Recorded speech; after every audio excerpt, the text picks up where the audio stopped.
जय राधा माधव जय कुंज बिहारी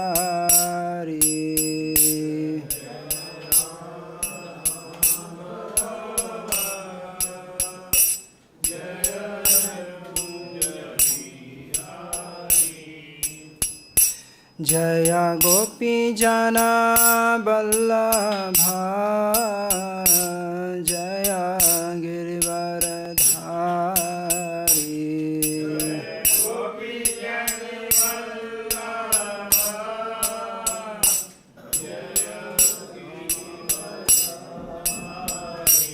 जय गोपी जन वल्लभा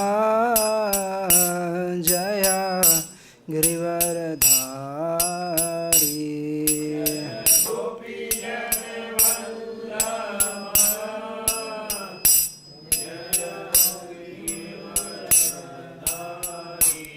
जय गोपी जन वल्लभा जय गिरिवरधारी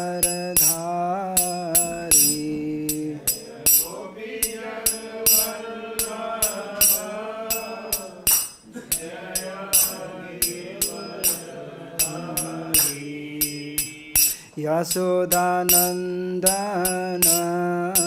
व्रज जनरञ्जन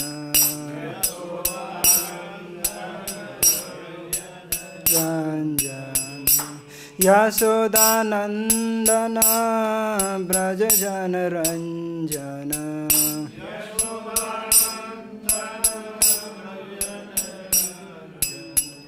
यमुना तीरावनचारी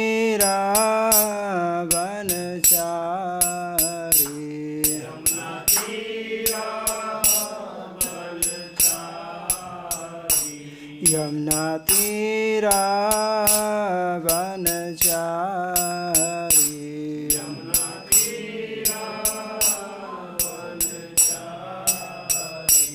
यमुना तीरावनचारी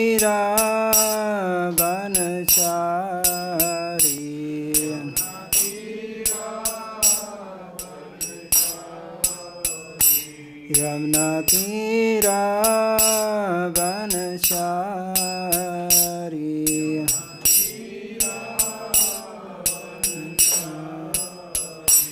हरे कृष्णा कृष्णा कृष्णा हरे हरे हरे राम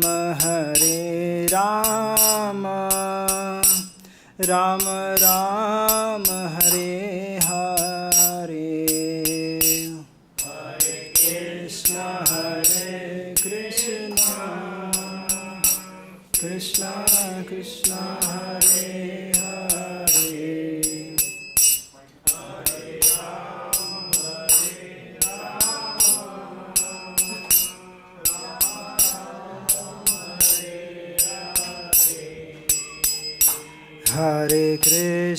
हरे कृष्णा कृष्णा कृष्णा हरे हरे हरे राम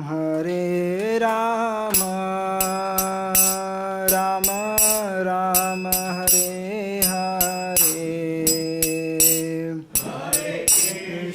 हरे कृष्णा कृष्णा कृष्णा हरे हरे हरे राम राम राम हरे हरे हरे कृष्णा कृष्णा कृष्णा हरे हरे हरे राम राम राम हरे हरे कृष्णा कृष्णा कृष्णा हरे हरे हरे राम राम राम हरे हरे हरे कृष्णा कृष्णा कृष्णा हरे हरे हरे राम राम राम हरे हरे हरे कृष्णा कृष्णा कृष्णा हरे हरे हरे राम राम राम हरे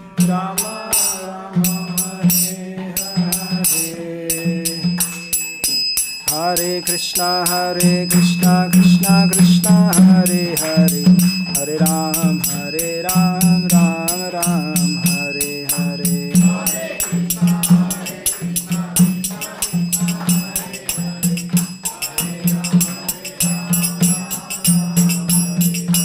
हरे कृष्णा कृष्णा कृष्णा हरे हरे हरे राम राम राम हरे हरे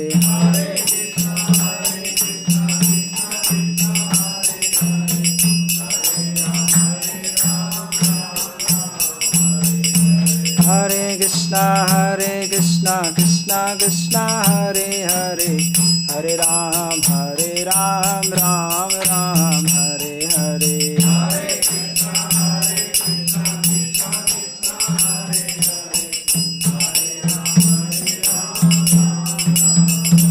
जय कृष्ण बलराम जय कृष्ण बलराम जय कृष्ण बलराम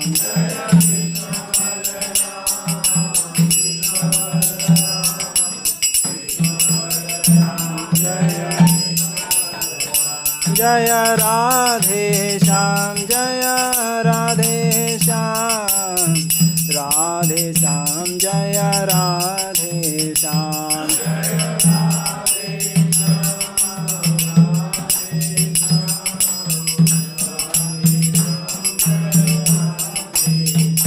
जय गौरानिताय जय गौरानिताय जय गौरानिताय जय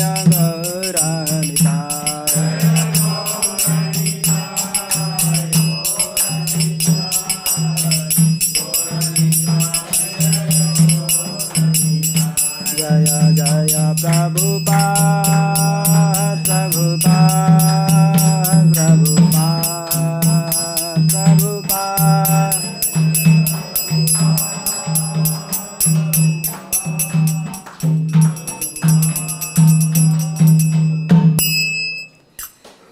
जय श्री हरिनाम संकीर्तन की जय। जय ओम विष्णुपाद परमहंस परिव्रजकाचार्य अष्टोत्तरशत श्री श्रीमद् अभय चरणाविंद भक्ति वेदांत स्वामी शिला प्रभुपाद की जय। इस्कॉन संस्थापकाचार्य जगतगुरु शिला प्रभुपाद की जय। जय ओम विष्णुपाद परमहंस परिव्रजकाचार्य अष्टोत्तरशत श्री श्रीमद् भक्ति सिद्धांत सरस्वती महाराज की जय। नामाचार्य श्रीला हरिदास ठाकुर की जय। अनंत कोटि वैष्णव भक्त वृंद की जय। प्रेम से कहिए जय श्री कृष्ण चैतन्य प्रभु नित्यानंदा श्री अद्वैत गदाधर शिवासादि गौर भक्त वृंद की जय। श्री राधा कृष्ण गोप गोपीनाथ श्याम कुंड राधा कुंड गिरी गोवर्धन की जय। श्री वृंदावन धाम की जय। नवदीप मायापुर धाम की जय। जगन्नाथपुरी धाम की जय। अयोध्या धाम की जय। गंगा माई की जय। यमुना महारानी की जय। भक्ति देवी तुलसी महारानी की जय। समवेत भक्त वृंद की जय। समवेत भक्त वृंद की जय। समवेत भक्त वृंद की जय। ओम नमो भगवते वासुदेवाय।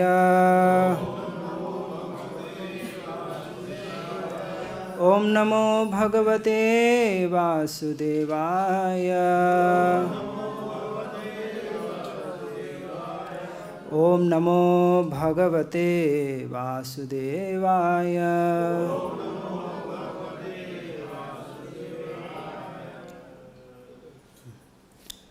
श्रीमद् भगवत गीता अध्याय 18 और श्लोक क्रमांक है 33।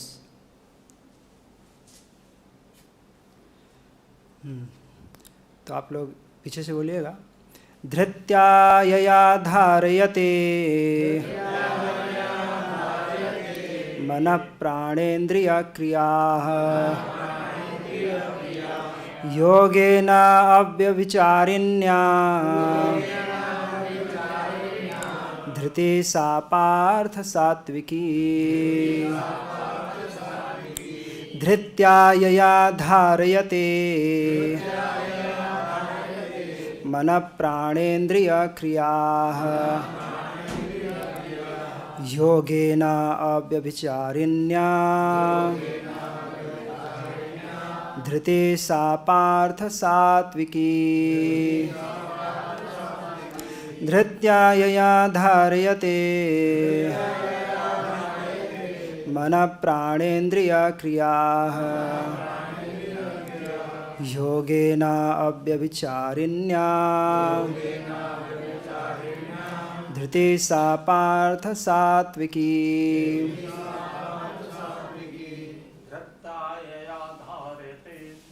धृत्या यया धारयते मनः प्राणेन्द्रिय क्रिया योगेन अव्यभिचारिण्या धृति सा पार्थ सात्विकी। धृत्या यया धारयते मनः प्राणेन्द्रिय क्रिया योगेन अव्यभिचारिण्या धृति सा पार्थ सात्विकी।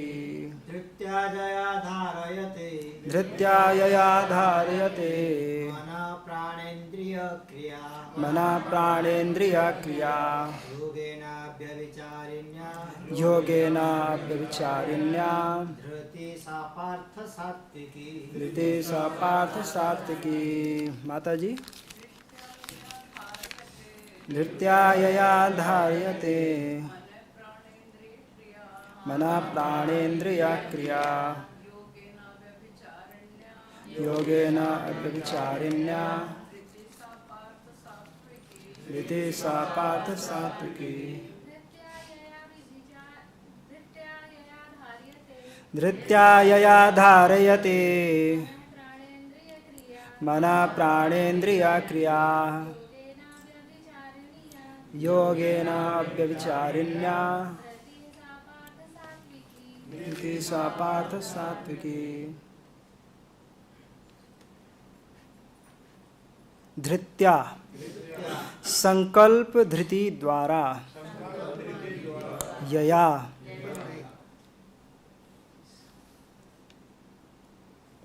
ठीक है जिससे धारयते धारण करता है मनः मन को प्राण इंद्रिय तथा इंद्रियों के कार्यकलापों को योगेन योगाभ्यास द्वारा अव्यभिचारिण्या तोड़े बिना निरंतर छोटे कीजिए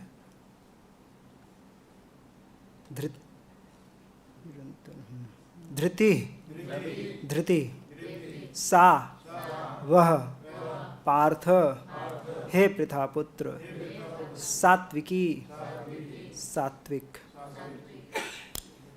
आप लोग किसी से बोलिएगा। हे पृथापुत्र जो अटूट है जिसे योगाभ्यास द्वारा अचल रहकर धारण किया जाता है और जो इस प्रकार मन प्राण तथा इंद्रियों के कार्यकलापों को वश में रखती है वह धृति सात्विक है। तात्पर्य श्रील प्रभुपाद जी के द्वारा। योग परमात्मा को जानने का साधन है। जो व्यक्ति मन, प्राण तथा इंद्रियों को परमात्मा में एकाग्र करके दृढ़तापूर्वक उनमें स्थित रहता है, वह कृष्ण भावनामृत में तत्पर होता है। ऐसी धृति सात्विक होती है। अव्यभिचारिण्य शब्द अत्यंत महत्वपूर्ण है, क्योंकि यह सूचित करता है कि कृष्ण भावनामृत में तत्पर मनुष्य कभी किसी दूसरे कार्य द्वारा विचलित नहीं होता। ओम अज्ञानतिमिरन्धस्य ज्ञानञ्जनशलाकया चक्षुरोन्मिलितं येन तस्मै श्रीगुरुवे नमः।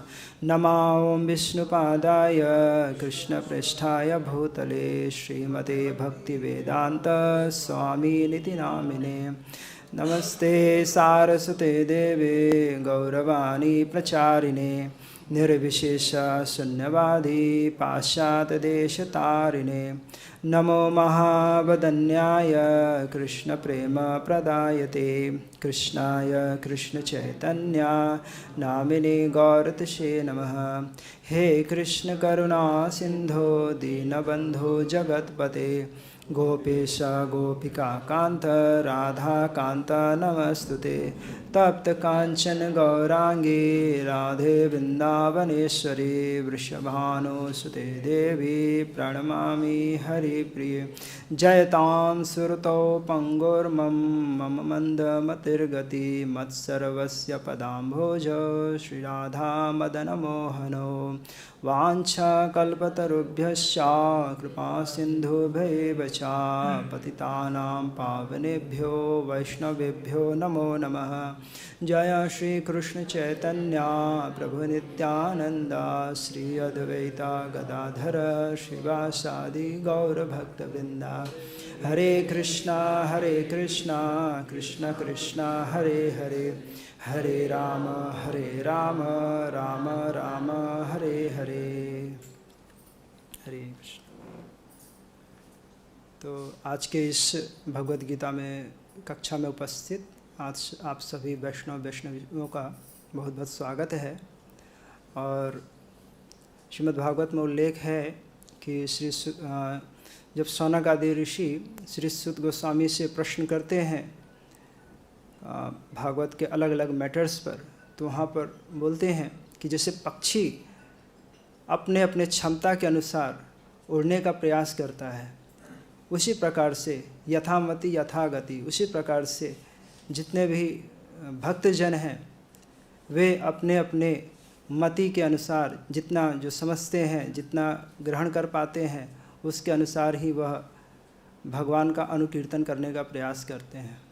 तो उसी प्रकार से एक प्रयास कर रहे हैं भगवान के कुछ गुणों का हम समझ सकें और उनका हम आस्वादन कर सकें, क्योंकि भगवान के संपूर्ण गुणों का और भगवान क्यों करना चाहते हैं इसे कोई भी नहीं समझ सकता है। यहाँ तक कि ब्रह्मा शिव भी नहीं समझ सकते हैं।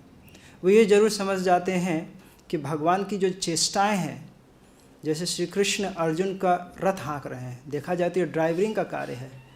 कोई सभ्य व्यक्ति नहीं करना चाहता है। किसी को बोलेंगे कि ड्राइवर, अगर कोई बहुत बड़ा व्यक्ति है तब तो उसका ड्राइवर बनने के लिए कंपटीशन हो जाता है कि हम ड्राइविंग करेंगे, हम करेंगे। लेकिन सामान्य व्यक्ति किसी को बोला आप ड्राइविंग करो तो वो इसको उतना अच्छा नहीं मानते हैं। लेकिन भगवान चैरियट ड्राइवर, अर्जुन के रथ का ड्राइवर बनते हैं।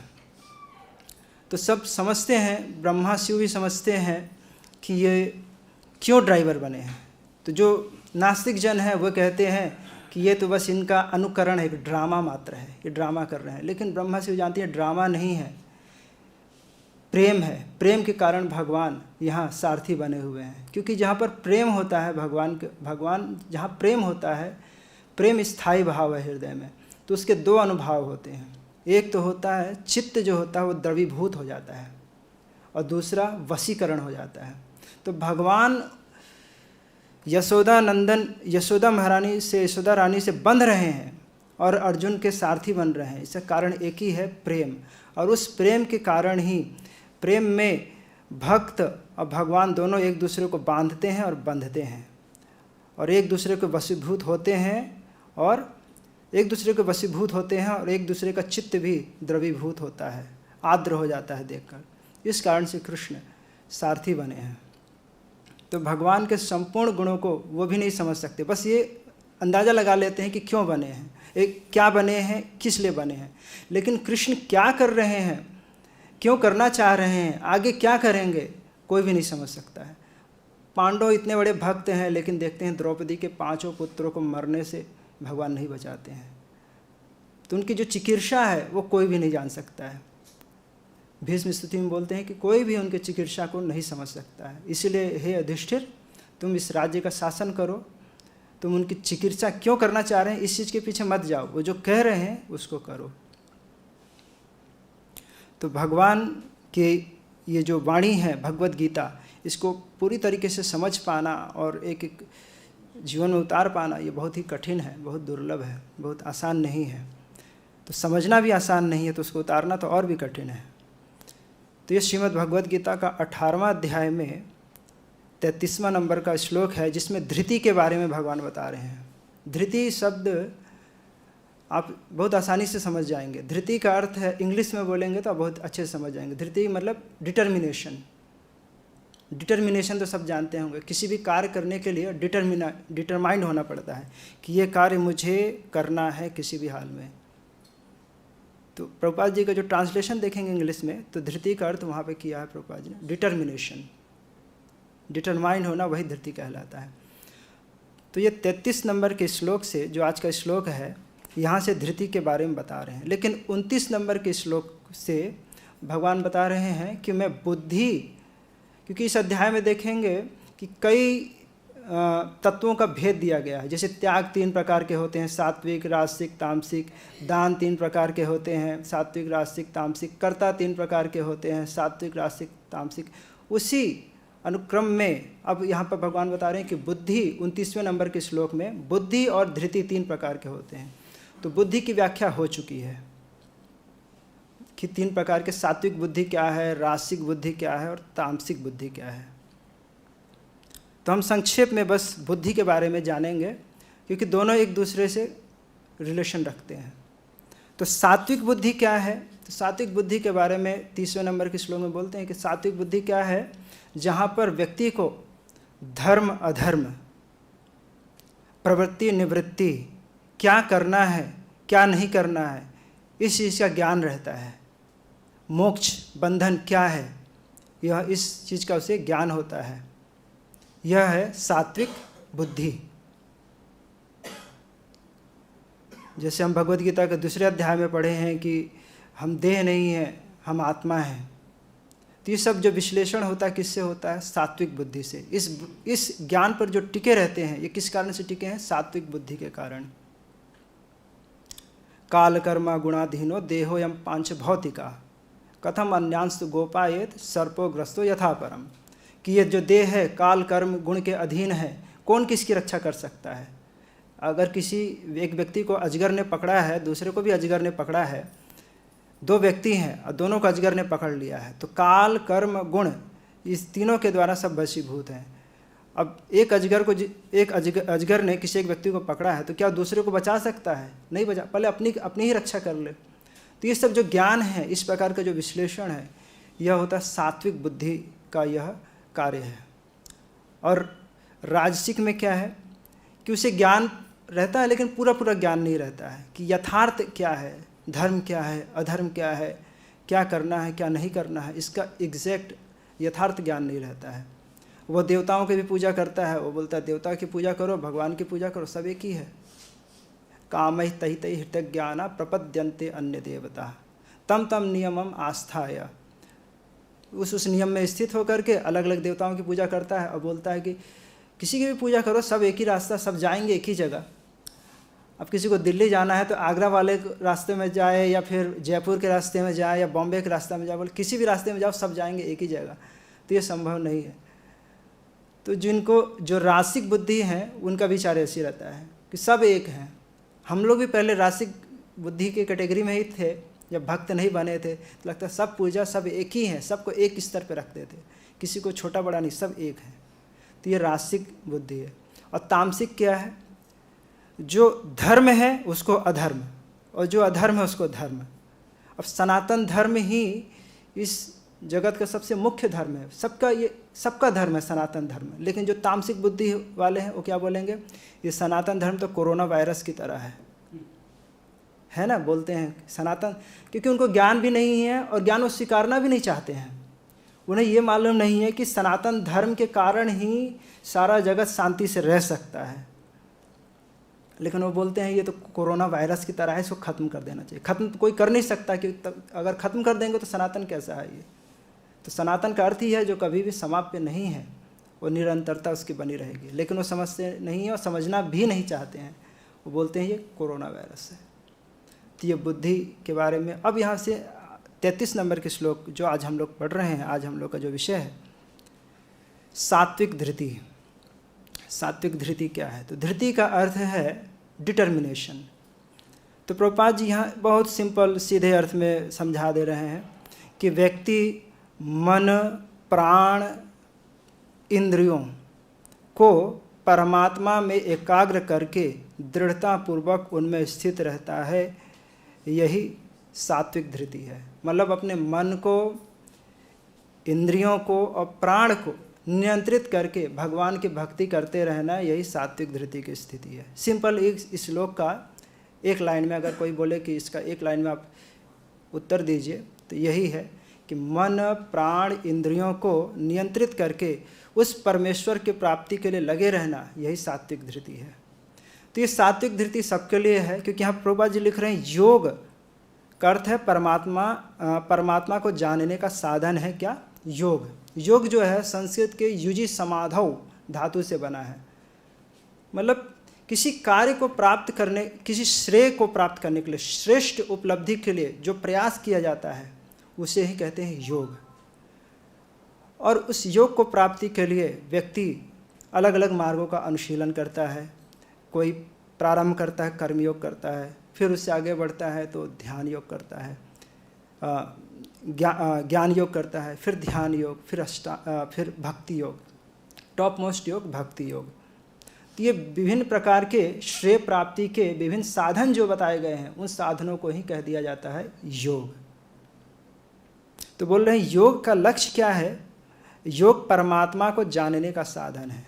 तो साधन इक्वल टू योग, जो भी साधन है।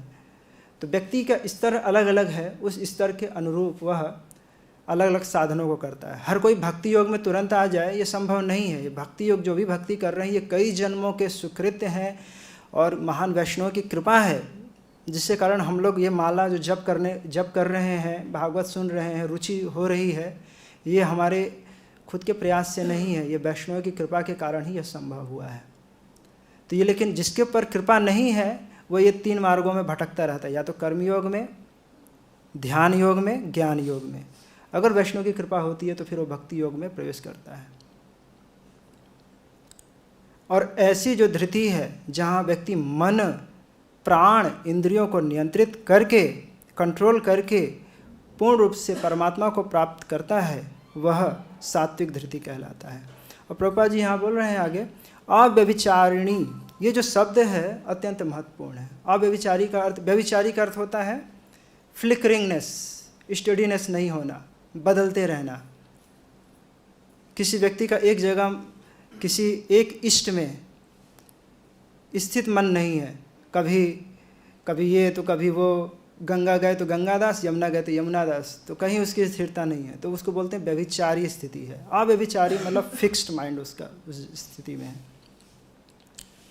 तो जो अव्यभिचारी रूप से, ये विशेषण है, इसको जोड़ना पड़ेगा, अव्यभिचारी रूप से मन को और इंद्रियों को, प्राण को नियंत्रित करते हुए व्यक्ति को अपने परमेश्वर प्राप्ति के लिए प्रयास करना, उसमें किसी प्रकार का विक्षेप नहीं होना, बदलना नहीं। आज कर रहे हैं, आज इच्छा हुआ तो खूब भजन कर रहे हैं, दूसरे दिन पता चला माला टंगी है खुट्टी में कई दिनों से, देख भी नहीं रहे हैं। तो ये अव्यभिचारी नहीं है, ये व्यभिचारी से युक्त है। कभी भी उसमें विक्षेप नहीं है। हम जो नियम लें, जो भी भक्ति के लिए हम नियम लें, उसको हम किसी भी स्थिति में उसको टूटने नहीं दें। क्योंकि कष्ट तो होता है नियम बनाने में, बना तो लेते हैं लेकिन उसका पालन करने में बहुत कष्ट होता है। कई बार होता है एकादशी में हम निर्जला करेंगे और केवल फल पे रहेंगे, कुछ एकादशी तो पार हो जाती है, लेकिन परीक्षा होता है ना, कोई भी हम नियम लेते हैं तो उसकी टेस्टिंग होती है, फिर एक समय बाद दूसरे को देखते हैं ये भी खा रहे हैं, ये भी खा रहे हैं, ये भी खा रहे हैं, हम क्यों फिर इतना तपस्या करें। तो ये जस्ट एग्जांपल दे रहा हूँ, अपने अपने क्षमता के अनुसार सब पालन करते हैं। कई भक्त नियम लेते हैं कि मैं बिल्कुल चीनी नहीं खाऊंगा, अब शुगर नहीं खाऊंगा, वाइट शुगर पॉइजन, लेकिन कितने दिन तक वो कंट्रोल हो पाता है? मीठा आता है तो ठीक है, भगवान का प्रसाद है, थोड़ा सा ले ही लेते हैं। तो हम डिटर्मिनेट, क्योंकि जब तक जीवन में नियम नहीं है, दृढ़ता नहीं है, कभी भी जीवन में दिव्यता नहीं आएगी। हम जैसे पहले थे वैसे के वैसे ही रह जाएंगे। हम 16 माला और बाकी नियमों को इसलिए आसानी से कर लेते हैं क्योंकि हमने दीक्षा के समय में उसको लिया हुआ है, तो एक रहता है कि हाँ उसको पालन तो करना ही है, मर के जी के कैसे भी है 16 माला जब करना है, और जो भी नियम है 4 नियम, क्योंकि दीक्षा के समय में, अगर दीक्षा के समय में गुरु जी 2-3 नियम और जोड़ दिए होते तो हो सकता है उसको भी हम लोग और पालन करते, क्योंकि एक भय रहता है। तो उसी प्रकार से हम जो नियम बनाए, अगर उसमें हम अपने इष्ट के प्रति हमारा जो मन डिगे नहीं, तो वह अव्यभिचारी स्थिति कहलाती है। तो अव्यभिचारी रूप से भगवान के लिए प्रयास करना, यही है सात्विक धृति। धृति मतलब डिटर्मिनेशन। इसका और विश्लेषण डिटेल में भक्ति रसामृत सिंधु में दिया हुआ है। हम देखेंगे कि भगवान के भी ये गुण हैं। भगवान के 2 विशेष गुण हैं। वैसे भगवान के 2 विशेष गुण, क्षमा कीजिएगा, भगवान के 64 गुण हैं, उसमें से आज हम 2 गुणों को देखेंगे। एक है बुद्धिमान और दूसरा है धृतिमान। भगवान के 2 गुण हैं। तो देखेंगे भगवान में धृति कैसे है और भगवान में बुद्धिमंता कैसे है। हम भी बोलते हैं हम भी बहुत बुद्धिमान हैं, हम कम बुद्धिमान हैं। तो भगवान के बुद्धिमंता और उनके धृतिमान को हम आज देखेंगे। तो हम अभी दिखा रहे हैं आपको।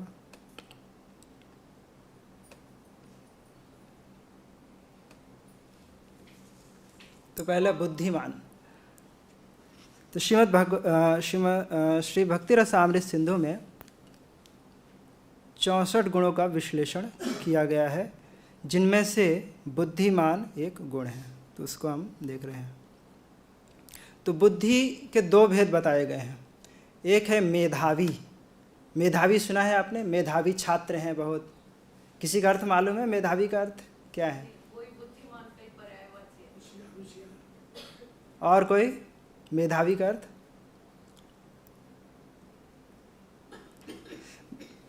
मेधावी का अर्थ होता है जिसकी स्मरण शक्ति बहुत तेज है, किसी चीज़ को ग्रहण करने की शक्ति बहुत ज़्यादा है, वह उतना ही ज़्यादा मेधावी कहलाता है।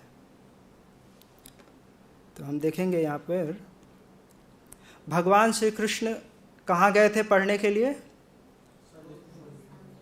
कहाँ है ये? उज्जैन में। तो भगवान के गुरु कौन है? सांदीपनी जी। सांदीपनी जी कहाँ के हैं? सांदीपनी मुनि काशी के हैं। तो भगवान वहाँ पे पढ़ने गए और ये अगला श्लोक दिखा रहे हैं आपको कि सांदीपनी जो मुनि थे उनके घर पर भगवान गए। वो कहाँ के वासी हैं? इस श्लोक में है अवंतीपुर के वासी हैं। उनके घर में रहे, गुरुकुल में रहे, और वहाँ पर विद्यार्थियों को, जितने भी विद्यार्थी हैं, एक विद्यार्थी का आचरण कैसे होना चाहिए उसको भगवान ने सिखाया। और सकृत, हरे प्रभु इसको दिखा सकते हैं?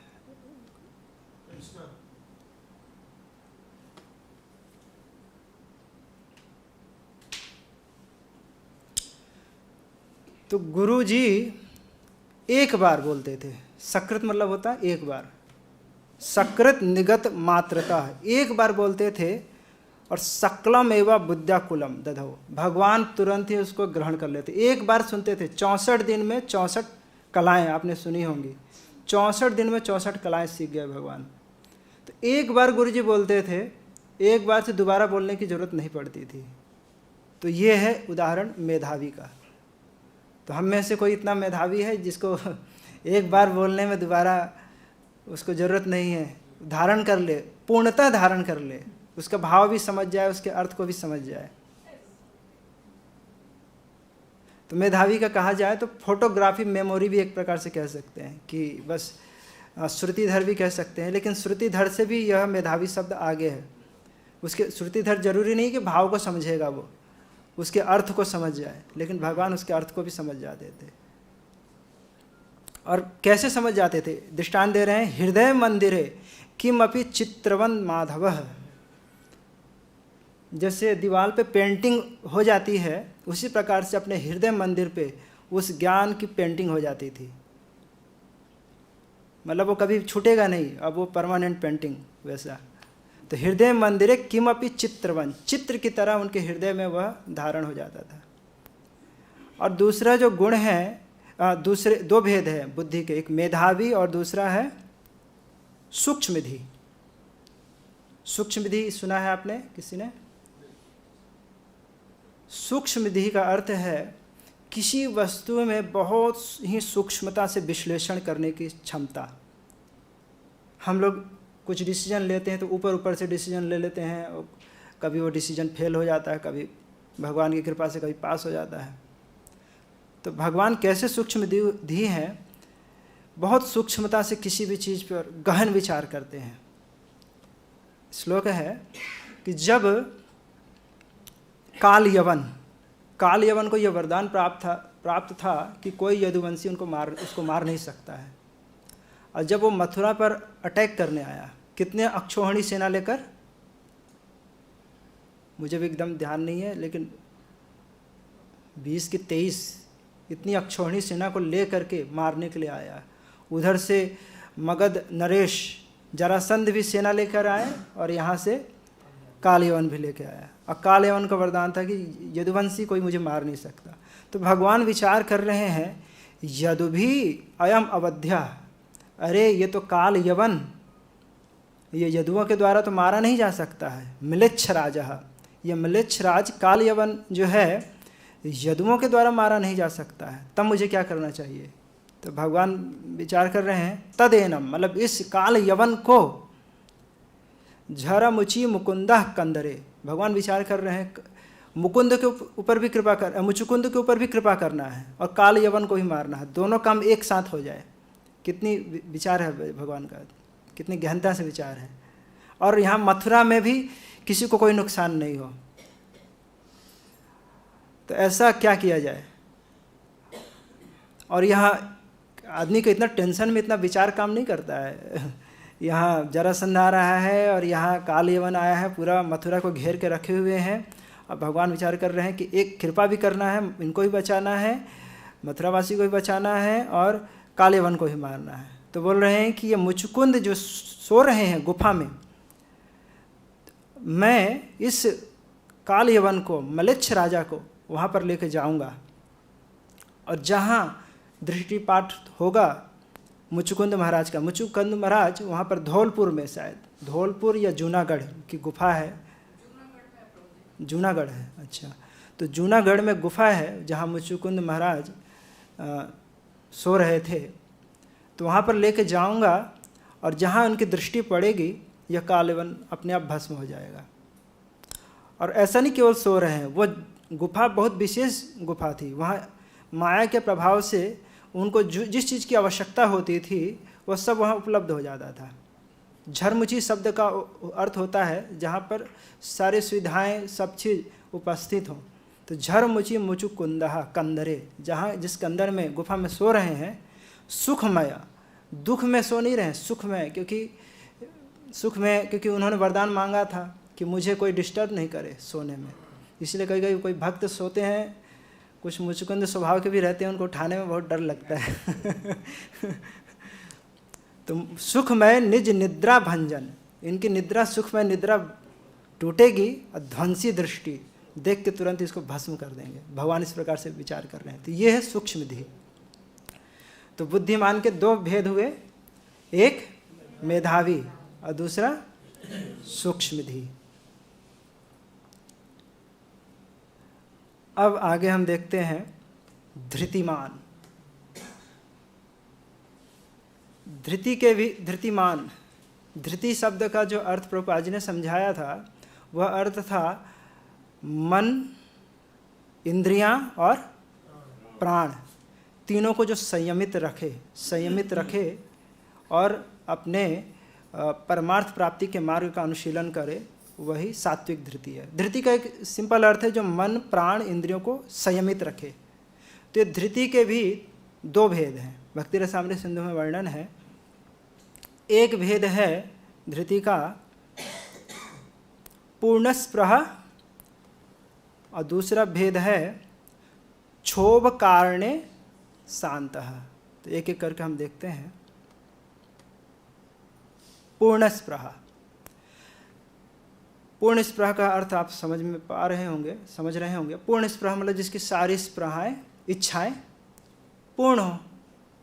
तो भगवान तो पूर्ण स्पृह हैं, उनको तो किसी से कुछ चाहिए नहीं, किस जगत में आ रहे हैं, लीला कर रहे हैं कि गोलोक में कुछ कमी हो गई हो, उस कमी को पूरी करने के लिए यहाँ पर आ रहे हो, नहीं, वो तो स्वच्छंद लीला करते हैं, पूर्ण स्पृह है।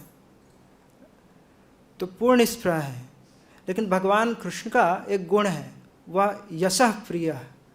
श्री कृष्ण यश को बहुत प्रिय है उनको। तो प्रश्न उठता है कि आप बोल रहे हैं यश प्रिय है, तो फिर पूर्ण स्पृह कैसे हो गए? उनको यश की आवश्यकता हो गई, यश चाह रहे हैं, तो पूर्ण स्पृह तो नहीं हुआ ना, यश की इच्छा है। हम लोग की भी जैसी इच्छा है कि यश, झूठ क्यों बोले, अब इच्छा रहती है हर किसी की, मान सम्मान यश मिले, तो फिर भगवान भी यश चाह रहे हैं, तो पूर्ण स्पृह कैसे हो गए? तो बोल रहे हैं भगवान यश चाहते हैं, इसलिए चाहते हैं कि उनके यश प्राप्ति होने पर भक्तों का भी यश मिल जाता है, भक्तों का यश की प्राप्ति होती है। जैसे भगवान ने यह प्रतिज्ञा किया था कि मैं अस्त्र नहीं उठाऊंगा महाभारत के युद्ध में, लेकिन जब अश्वत्थामा ने 6 ब्रह्मास्त्र छोड़े, एक उत्तरा के घर पे और 5 पांडवों पर, भगवान ने वहाँ पर अस्त्र उठा लिया।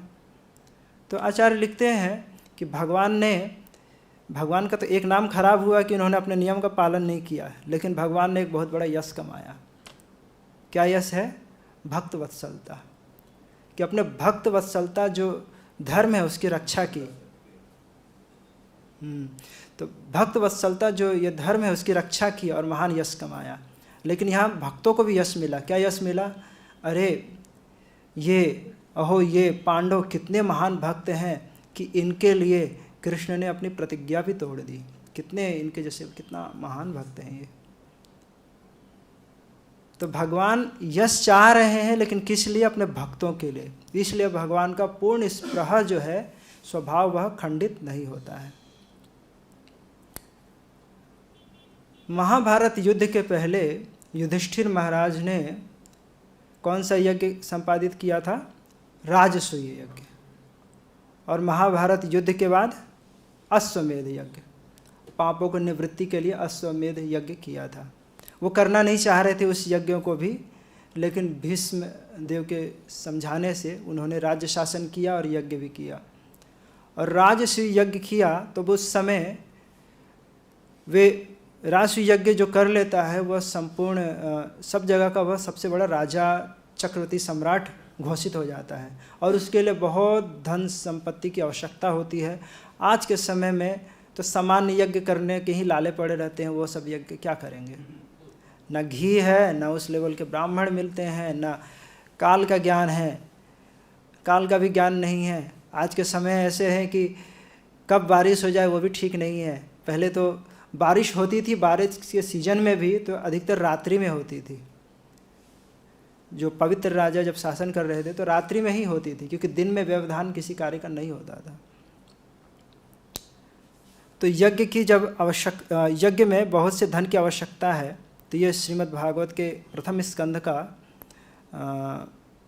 14 या 15वां अध्याय का श्लोक है। इसमें बोल रहे हैं, जब अर्जुन को भगवान ने भेजा था कि अर्जुन जाओ और देख करके आओ कि हमारे हस्तिनापुर में युधिष्ठिर महाराज थे, अर्जुन को भेजे थे कहाँ? द्वारका के। देख करके आओ कि यदुवंश लोग कैसे हैं, कृष्ण कैसे हैं। लेकिन जब वहाँ पर पहुँचे तब उस समय सब अंतर्धान हो चुके थे, भगवान भी अंतर्धान हो चुके थे, और कुछ रानियों को लेकर के आ रहे थे, उनको भी लेकर आने में समर्थ नहीं हुए। रास्ते में ही कुछ गोपों ने उनको मार के छीन लिया, उनसे लड़ाई करके छीन लिया। तब बता रहे हैं, उसी भगवान के गुणों को याद करते हुए अर्जुन युधिष्ठिर महाराज से बोल रहे हैं कि हे युधिष्ठिर महाराज, 10,000 हाथियों को बल रखने वाले ये भीम, जिन श्री कृष्ण के प्रभाव से, यत तेजसा, जिन श्री कृष्ण के प्रभाव से नृप शिरो अंघ्रिम अहन मखार्थे, आपके यज्ञ के लिए जिन श्री कृष्ण के प्रभाव से, अर्थात श्री कृष्ण के प्रभाव से आपके छोटे भाई ने, जो कि 10,000 हाथियों का बल रखते हैं, नृप शिरो अंघ्रिम, जो जरासंध था वो राजाओं के सिर के ऊपर पैर रख के चलता था, उस जरासंध को मारा था। और वो जरासंध ऐसा था कि 20,000 राजाओं को रखा था। किस लिए? प्रमथनाथ मखाय, वो भैरव का यज्ञ करना चाह रहा था, और यज्ञ में उन सभी राजाओं की नर बलि देना चाह रहा था। तो हिटलर पहले भी थे ये हिटलर जो था ये थोड़ा बड़ा था, ये लाखों लाखों को मारता था, ये भी बड़ा था, ये कोई छोटा नहीं था।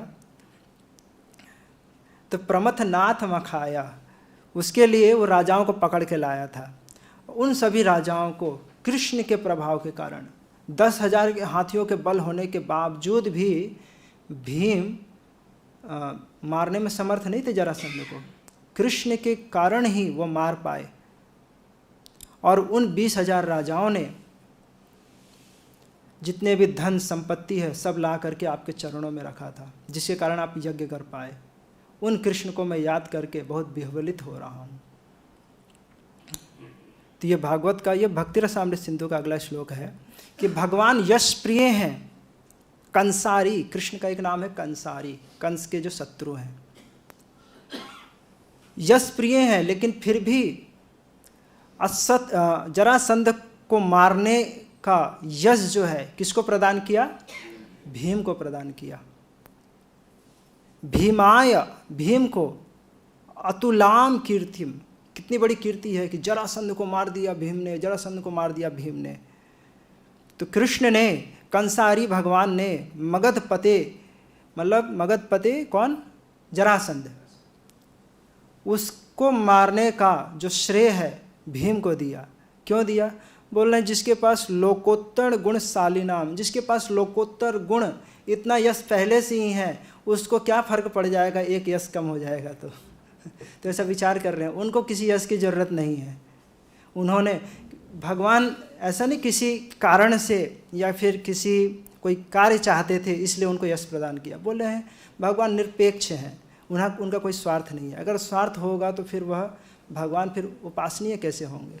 निस्वार्थ होकर और भक्त के प्रति प्रेम वशीभूत होकर के उनकी इच्छा थी यह यश मैं भीम को प्रदान करूं, तो भीम को यह यश कृष्ण ने प्रदान किया। लिखा नितराम यस्य प्रियत्वम, श्री कृष्ण को यश बहुत प्रिय है, अपने लिए नहीं, अपने भक्तों के लिए। फिर नेक्स्ट, क्षोभ कारणे शांतः, क्षोभ कारणे शांतः, शांत तो बोलते हैं हम भी शांत हैं प्रभु जी, हम भी बहुत पीसफुल हैं, आई एम वेरी पीसफुल। लेकिन जहाँ डिस्टर्बेंस होगा, जहाँ कोई कुछ गाली देना चालू किया या ज़्यादा कोई प्रशंसा करने चालू किया तो सारा शांति भंग हो जाता है, क्षोभ हो जाता है, चित्त में क्षोभ हो जाता है, डिस्टर्बेंस हो जाता है। तो क्षोभ कारणे शांतः, क्षोभ के कारण उपस्थित होने पर भी जिसमें शांति बने रहे उसे कहा जाएगा धृतिमान। ये हम धृतिमान के 2 भेद देख रहे हैं, ये भूलिएगा नहीं, अभी चल के आ रहा है। धृतिमान का पहला भेद क्या था? हाँ, पूर्ण स्पृहा। और दूसरा भेद क्या है? क्षोभ कारणे शांतः, क्षोभ का कारण उपस्थित होने पर भी शांत रहना। 2 चीज, धृतिमान और गांभीर्य में 2 अंतर है। गांभीर्य का अर्थ होता है कि किसी ने बहुत प्रशंसा की तो चित्त में तो प्रसन्नता का आनंद तो आया कि आप बहुत प्रशंसा की, बहुत अच्छी बात है, लेकिन देख के पता नहीं चल रहा है। भगवान कृष्ण की वंदना ब्रह्मा जी खूब किए, लेकिन समझ नहीं पा रहे थे कृष्ण मेरे से क्रोधित हैं कि प्रसन्न हैं।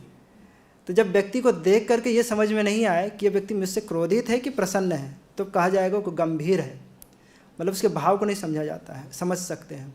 लेकिन चित्त में क्षोभ ही नहीं हो, कोई प्रशंसा करे चाहे कोई गाली दे, चित्त में क्षोभ ही नहीं हो, तब वह कहलाती है धृति। क्षोभ कारणे शांतः, क्षोभ का कारण है फिर भी शांत। भगवान का यह गुण है, विशेष गुण है। दृष्टांत है, निंदितस्या दमघोष सूनुना। राजसूय यज्ञ में दमघोष सूनु कौन है? शिशुपाल। शिशुपाल गाली पे गाली, गाली पे गाली दिए जा रहा है, खूब धनाधन गाली दिए जा रहा है। और दूसरी तरफ संभ्रमेणा मुनि भी स्तुतस्य, और दूसरी तरफ मुनि लोग सब स्तुति कर रहे हैं, अखंड मंडलाकारम, अखंड जो संपूर्ण ब्रह्मांड के ईश्वर हैं, सब स्तुति कर रहे हैं। लेकिन बोले राजसूय सदसी, उज राजसूय जो सभा में जितने राजा बैठे हुए थे, क्षितिस्वरई, क्षितिस्वरे मतलब धरती के जितने भी राजा बैठे हुए थे, को अपि नास्य विकृति वर्तिता, किसी ने भी नहीं देखा कि कृष्ण के मुख में थोड़ा सा भी क्षोभ दिख रहा हो, डिस्टर्ब हो गए हों या फिर प्रशंसा से फूल गए हों, कोई विकार नहीं, चित्त पूरा शांत। तो ये धृति के लक्षण है। क्षोभ कारणे अपि शांतः, क्षोभ का कारण होने पर भी शांत रहे। तो ये भगवान के बहुत विशेष गुण हैं। भगवान पूर्ण स्पृह हैं और क्षोभ कारणे अपि शांतः, क्षोभ का कारण उपस्थित होने पर भी उनमें कोई विकार नहीं, चित्त पूरी तरीके से शांत। तो धृतिमान बुद्धिमान। भक्ति रसामृत सिंधु में श्रीपाद रूप गोस्वामी पाद बहुत सुंदर तरीके से इसका विश्लेषण किए हैं। तो उसका कुछ संक्षेप में मुझे लगा आप लोग के सामने प्रस्तुत करना चाहिए, जिससे आप लोग को और बाकी के 64 गुणों में से 2 गुण तो मैंने बता दिए, बाकी गुणों को पढ़ने में आप लोग की जिज्ञासा हो। जय श्रीमद् भगवद गीता यथारूप की जय, जगद्गुरु श्रील प्रभुपाद की जय। हरे कृष्ण। किसी का कोई त्रुटि सुधार या प्रश्न हो तो 1 मिनट 2 मिनट ले सकते।